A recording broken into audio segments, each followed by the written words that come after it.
students. So today we are going to see an interesting story from your supplementary reader, The Address by Marga Minko. So this story is about the human predicaments that follows a pre-war and post-war period. So it's happened in between the period of pre-war and post-war. So here Miss S, she was a Jew and she was an old lady, and Mrs. Darling, she was a non-Jew person, and the girl, daughter of Miss S, she has lost her house and her mother during the war, and now she decides to come back to take her possessions, all the things from Mrs. Doring. She was an acquaintance whose address was given by her mother's long before. So when she reached the house, the woman she treats with cold reception, and she don't even let her into the house. So she decides to go back anyway, and at that time she meets a daughter who lets her in, and she tells her to wait inside. So after that, after some point of time, she sees all the possessions in front of her, but she was not able to connect with all those things. So finally she decides to leave the place, and he leaves the house. So this is a short outline sketch of the story. So before going into deep in the lines, we'll see a small introduction about the author. The story The Address was written by Marga Minko. So her pseudonym was Sarah Minko, and she was born on 31st March 1920, and she's a Dutch journalist and a writer. So her real surname was Minko, but an official, while giving her the birth certificate, he accidentally switched the first vowel of her letter. So her name was pronounced as Minko. She was born to an Orthodox Jewish family, and in 1957, Minko published her first book, H. Bitterkrutt, which means the bitter herb, and the title of her later book was Een Leek Huis, which means an empty house. So she has been awarded so many awards and so many notable awards also. So she is a living author, and currently she is about 100 years old. So now we'll move on to the lines. Do you still know me? I asked. The woman looked at me searchingly. She had opened the door a chink. I came closer and stood on the step. No, I don't know you. I'm Mrs. S. daughter. She held her hand on the door as though she wanted to prevent it opening any further. Her face gave absolutely no sign of recognition. She kept staring at me in silence. Perhaps I was mistaken, I thought. Perhaps it isn't her. I had seen her only once, fleetingly, and that was years ago. It was most probable that I had rung the wrong doorbell. The woman let go of the door and stepped to the side. She was wearing my mother's green knitted cardigan. The wooden buttons were rather pale from washing. She saw that I was looking at the cardigan and half hid herself again behind the door. But I knew now that I was right. So here ching means a narrow opening, and fleetingly means for a short period of time. So now here in this paragraph, the protagonist. Protagonist means the main character of the story, a person, a lady, young lady. She asked the woman standing at the door if she still knew her. So the lady had opened the door a very little, and the protagonist, she came closer to the door and she stood there. So the woman, she responded negatively, in a negative manner, and the main person, the protagonist, she still gave her introduction. So she was saying that she was Mrs. S. daughter, and the woman had held the door tightly as she didn't want her to enter to the house. So she kept staring at the woman, though she couldn't recognize her. So here the protagonist, she thought maybe she had come to a wrong house, because she had seen the woman only for some short time years ago. So this woman who she answered the door stepped aside and let go of the door, and the protagonist, she recognized her mother's green knitted cardigan, jacket that the woman was wearing. So the wooden buttons had become pale because of the washing, and the woman noticed the protagonist looking at the cardigan. So suddenly, immediately, she hid behind the door, and now this lady, the protagonist, she knew that she had come to the right house. Well, you knew my mother? I asked. Have you come back? Said the woman. I thought that no one had come back. Only me. A door opened and closed in the passage behind her. A musty smell emerged. I regret I cannot do anything for you. I have come here especially on the train. I wanted to talk to you for a moment. It is not convenient for me now, said the woman. I can't see you. Another time. She nodded and cautiously closed the door as though no one inside the house should be disturbed. I stood where I was on the step. The curtain in the front of the bay window moved. Someone stared at me and would then have asked what I wanted. Oh, nothing, the woman would have said. It was nothing. So here musty means stale. So here in this paragraph, the protagonist, she asked the woman whether she knew anything about her mother. And the woman, she asked if she had come back, and she replied only to her and no one else came with her. So this woman, she opened the door and a small passage was behind her. So a stale smell occurred all over, and this woman, she told her that she could not do anything for her. And the protagonist, she told her that she had come from the far place on a train, and she just wanted to talk to her for some time. So for that, the woman, she replied her that it is not a convenient time to talk right now, and asked her to come back later. And she closed the door as she didn't want anyone to get disturbed in the house. So the protagonist, she was still standing on the step, and suddenly she saw a curtain moving on the window bay, and someone was staring at her from inside the house, and she thought that it was nothing, as the woman, she would have told her that someone was inside the house. I looked at the nameplate again. Darling, it said in black letters on white enamel, and on the jab, a bit higher, the number 46. As I walked slowly back to the station, I thought about my mother, who had given me the address years ago. It had been in the first half of the war. I was home for a few days, and it struck me immediately that something or other about the rooms had changed. I missed various things. My mother was surprised I should have noticed so quickly. Then she told me about Mrs. Darling. Had never heard of her, but apparently she was an old acquaintance of my mother, whom she hadn't seen for years. She had suddenly turned up and renewed their contact. Since then, she had come regularly. So here, enamel means a semi-transparent substance that is a type of glass, and jam means a side post of the window, fireplace, or a doorway, and acquaintance means a stranger or a social contact.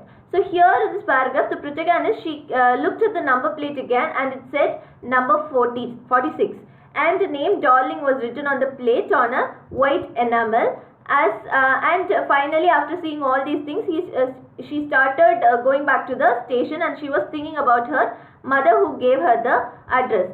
And it was half of the war, it was a period of war, and she was home for a few days, and suddenly something struck in her mind that her room was little bit different, and some various things were missing from her room, and her mother was very surprised that she noticed the changes a little later. So it was a time when she told her about this woman, Mrs. Darling, and she said that she was an old contact of hers whom she hadn't seen for years. So suddenly she came to visit her since they had been in regular contact. Every time she leaves here, she takes something home with her, said my mother. She took all the table silver in one go, and then the antique plates that hung here. She had trouble lugging those large vases, and I'm worried she got a crick in her back from the crockery. My mother shook her head pityingly. I would never have dared ask her. She suggested it to me herself. She even insisted. She wanted to save all my nice things. If we have to leave here, we shall lose everything. She says. Have you agreed with her that she should keep everything? I asked. As if that's necessary, my mother cried.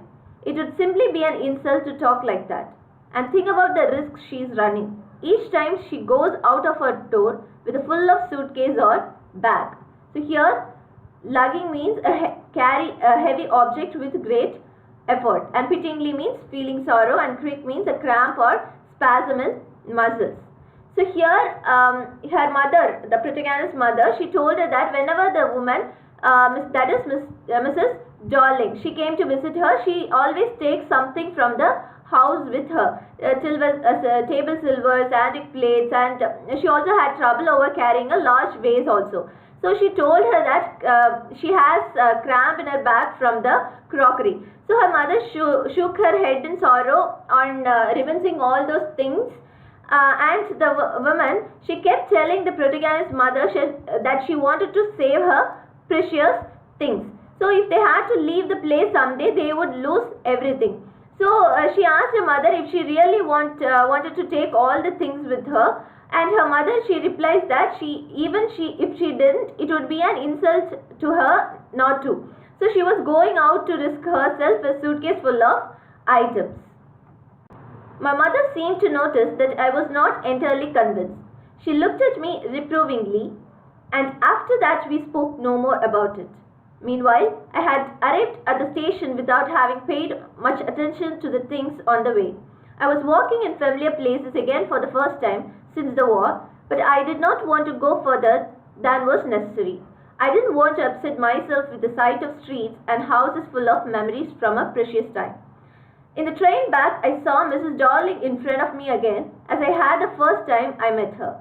It was the morning after the day my mother had told me about her. I had got up late, and coming downstairs, I saw my mother about to see someone out. A woman with broad back. "There is my daughter," said my mother. She beckoned to me. The woman nodded and picked up the suitcase under the coat rack. She wore a brown coat and a shapeless hat.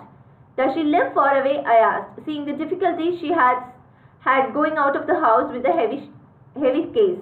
"In Marconi Street," said my mother. "Number 46. Remember that." So here reprovingly means critically, and beckoned means signaled.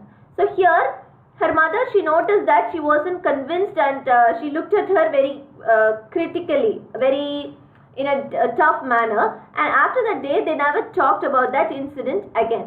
So now she reached the station without noticing any details on the way, and she passed familiar things after the war for the first time. So she didn't want to upset herself with the familiar sights of the house and streets that reminded her of all the precious times.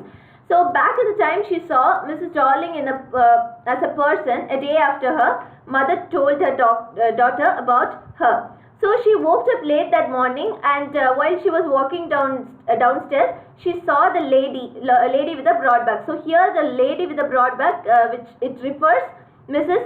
Darling. So her mother was seeing her out, and her mother, she introduced the protagonist to the lady. Protagonist means the daughter of Mrs. S. So she signaled to her, and the woman responded with a note. She didn't say anything. She just responded with a note. And suddenly, immediately, she picked up the suitcase under the coat rack, and she was wearing a brown coat and a shapeless hat. So this was the description of Mrs. Darling when she saw for the first time. So the protagonist, she asked her mother if she lived far away or something. So her mother, she told her the address, Marconi Street, number 46, and she asked her to remember the address in her mind, in her heart. I had remembered it, but I had waited a long time to go there. Initially, after the liberation, I was absolutely not interested in all that stored stuff, and naturally I was also rather afraid of it. Afraid of being confronted with things that had belonged to a connection that no longer existed, which were hidden away in the cupboards and the boxes and waiting in vain until they were put back in the place again, which had entered all those years because there were things. But gradually everything became more normal again. Bread was getting to be lighter color. There was a bed you could sleep in unthreatened, a room with a view. You were more used to glancing at each day. And one day I noticed I was curious about all the possessions that must still be at that address. I wanted to see them, touch, remember. After my first visit in vain to Mrs. Darling's house, I decided to try a second time. Now a girl of about 15 opened the door to me. I asked her if her mother was at home. "No," she said. "My mother's doing an errand." "No matter," I said. "I'll wait for her." So here liberation means liberty or freeing, and endured means suffered, and vain means hopeless. So here in this paragraph, after her mother said to remember the address, she remembered the address in her heart, but she took too long to visit the place. So after the freedom, after long years, after the freedom, she was on one hand not interested on the other, and was afraid to go to that place.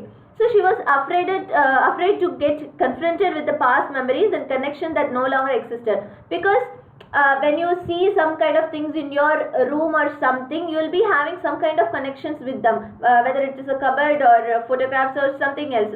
Even it's a small thing, a pin or a dress or something, you will be having some kind of memories and connections. So she was kind of afraid of getting confronted with the past memories, and it seemed that those memories were waiting in vain to put them back to their places, as they have suffered all those years because there were only things. So things were getting normal in the protagonist's life, but one day she was very curious about all the things that were still at the address. So the lady, Mrs. Darling, he has taken away so many things from their houses. So now she is very curious to see all those things, and she wanted to know whether she has some kind of attachment or connection with those things. So she wanted to see them and she wanted to touch them. So after the first hopeless visit, she again decided to try one more time. So again she went to the house, and when she reached Mrs. Darling's home, a girl of 15 years old, she opened the door, and she asked her about her mother, and the little small girl, she told her that she was outside doing some work, and the protagonist, daughter of Mrs. She decided she would wait for her. I followed the girl along the passage. An old-fashioned iron Hanukkah, one candle holder hung next to a mirror. We never used it because it was much more cumbersome than a single candlestick. "Won't you sit down?" asked the girl. She held open the door of the living room, and I went inside past her. I stopped, horrified. I was in a room I knew and I did not know. I found myself in the midst of things I did want to see again, but which oppressed me in the strange atmosphere, or because of the tasteless way everything was arranged, because of the ugly furniture or the muggy smell that hung there, I don't know. But I scarcely dared to look around me. The girl moved the chair. I sat down and stared at the woolen tablecloth. I rubbed it. My fingers grew warm from rubbing. I followed the lines of the pattern. Somewhere on the edge that should be a burn mark that that had never been repaired. "My mother will be back soon," said the girl. "I have already made tea for her. Will you have a cup?" "Thank you." So here Hanukkah means the Feast of Lights, a Hebrew festival in December. And Kabasa means unmanageable, and Mitz means middle, and Magi means humid. So in this paragraph, the protagonist, she followed the girl along the passage and she entered the house. So there was a Hanukkah candle holder, and there was a big candle holder hung next to the mirror, and she remembered that it was their property. So she remembers that they never used it as in their home because it was unmanageable.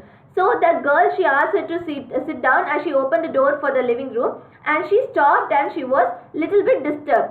So because now she was standing in a room which she knew and she didn't, because it was a different type of house, but the things in front of her, scattered in front of her, was their things. So the room kind of felt similar but unfamiliar. So she was standing in the middle of things she didn't want to see, and that burdened her. So maybe because of the way they were arranged, or the humid smell inside the room, or the ugly furniture, or maybe some kind of scare she wanted to look on everything. So she was very much confused, and she sat down on the chair which the little girl pulled out for her. So now she looked at the woolen tablecloth and she rubbed it on her fingers, and she felt bit warm. So as she followed the lines of the pattern of that woolen cloth, she remembered a burn mark that had never repaired. So now the girl, she told her that her mother would be back soon, and she asked her if she would like a cup of tea. And the protagonist, she answered, "Thank you." I looked up. The girl put cups ready on the tea table. She had a broad back, just like her mother. She poured tea from a white pot. All it had was a gold border on the lid, I remembered. She opened a box and took some spoons out. "That's a nice box," I heard my own voice. It was a strange voice, as though each sound was different in this room. "Oh, you know about them?" She had turned around and brought me my tea. She laughed. "My mother says it's an antique. We have got lots more." She pointed round the room. "See for yourself." Had no need to follow her hand. I knew which thing she meant. I just looked at the still life over the tea table. As a child, I had always fancied the apple on the pewter plate. "We use it for everything," she said. "Once we even ate of the places hanging there on the wall. I wanted to so much, but it wasn't anything special. I had found the burn mark on the tablecloth. The girl looked questioningly at me. Here, pewter plate means a plate made of grey alloy of tin. So here in this paragraph, the protagonist, she looked up and she saw the girl. She kept 2 cups of the tea in front of her, and she had a broad back just like her mother. So the mother and the daughter, both of them looked the same. So she poured tea from the teapot, and the teapot, it had a golden border on the lid. So that was also a property from her house. So she opened a box and she took some spoons out of it, and the protagonist, she complimented the girl about the box. So she felt weird hearing her own voice. It was sounding different to her. So because the box belonged to her, she wasn't able to tell it to the girl, but she complimented something to the girl, but her own voice, on hearing her own voice complimenting her own property, was kind of weird to her. So it was sounding different to her. As the girl turned to give her a cup, she asked if she knew about the box, and she told her it was antique according to her mother, and she pointed out the room, and she said that there were more antique things to see, and he asked her to see, although the protagonist, she already knew that what are the things they were having in their house, because from her house only the Mrs. Darling, she took all those things. So she knew what she was talking about, and she gave a small glance over the tea table, and she remembered how she used to fancy the apple on the pewter plate. Pewter plate means a plate made of grey alloy of tin. So the girl, she shared that they use the plate for everything, and she said that once they ate of the plates that were hanging on the wall. So the girl, she wanted to eat of the plate too, but it wasn't anything special. So the protagonist, she found a burn mark on the tablecloth now, and the girl, she looked at her in a question. Yes, I said. You get so used to touching all those lovely things in the house, you hardly look at them anymore. You only notice when something is missing, because it has to be repaired or because you have lent it, for example. Again, I heard the unnatural sound of my voice, and I went on. I remember my mother once asked me if I could help her polish the silver. It was a very long time ago, and I was probably bored that day, or perhaps I had to stay at home because I was ill. As she had never asked me before, I asked her which silver she meant, and she replied, surprised, that it was spoons, forks, and knives, of course. And that was a strange thing. I did not know the cutlery we ate of every day was silver. The girl laughed again. I bet you don't know it is either. I looked intently at her. What we eat with, she asked. Well, do you know? She hesitated. She walked to the sideboard and wanted to open a drawer. I looked. It's in here. So here the protagonist, she said yes, and she told her that when you're so used to touching things in your house, you hardly notice anything. And she says that you notice when something is missing or it needs to be repaired because you have lent it. So this happens at everyone's house. So when some things is, when you when you get something, some silver plates or something for your kitchen or a furniture in your house, that will stay in your house, but every day you will not be using it, or every day you will not be noticing it. So when it will miss from that place, or when it's wanted to get it repaired, only then you will be noticing that you're having something at your home. So now she says all these things to the daughter of Mrs. Darling, and she again found her voice to be unnatural. So she felt that her voice was kind of fake. And she continued, and she told that girl that once her mother, she asked her if she would help her polish the silver. And it was a long time ago, and she was bored on that day, or she had to stay at home that day because she was ill. So she asked her mother what silver she was talking about. And her mother, she said that it was spoons, knives and forks. But she didn't know that it was silver. So every day she used to have food with knives, forks, and using knives, forks, and spoons. But she didn't know that it was made of silver. So at that day, when the mother, she asked her to help cleaning up all the spoons, knives, and forks, then only she got to know that it was made of silver. So now the little girl, she laughed and said that she didn't know it was either with what they ate with. And the protagonist asked if she knew anything about it. So the girl now, she hesitated and she walked to the sideboard and she opened the drawer and she said that she would see if it was there. I jumped up. I was forgetting the time. I must catch my train.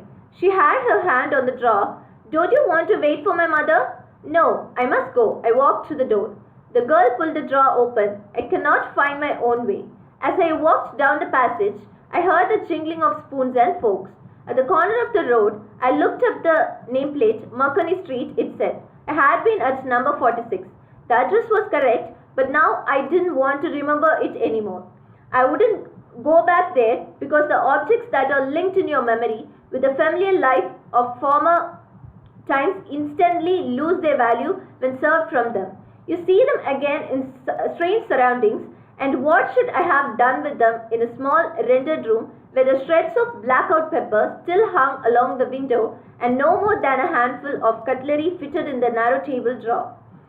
I resolved to forget the address of all the things I had to forget. That would be the easiest.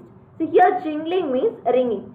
So here the protagonist, she jumped and she said that she forgot the time, and she says to that little girl that she had to go and she had to catch the train in some time. So the girl, she asked her if she didn't want to wait for her mother, and the protagonist, she still replied with no, and she said that she must leave home. She must leave the place. So the girl, she pulled the drawer open, and the protagonist said that she could find her way out, and she started walking down the passage. And while she was walking down the passage, she heard the ringing of spoons and forks. So which means the small girl, she was taking around the spoons and forks, and she was looking at that. So when she reached the corner of the road, she looked at the nameplate again. She turned back and she looked at the nameplate again, and it said Marconi Street, and she was standing at 46, door number 46. So the address was correct, but she doesn't want to remember it anymore. So before that, she was very curious, and she came to this place just because she was curious and wanted to look at the possession, look at the things which have been taken from her house. But now, even after seeing all those things, she wasn't connected. She didn't felt connected of all those things, and she didn't want to remember the address anymore. And she didn't want to go back, as the things in there reminded her of the memories linked with the familiar life of her old times.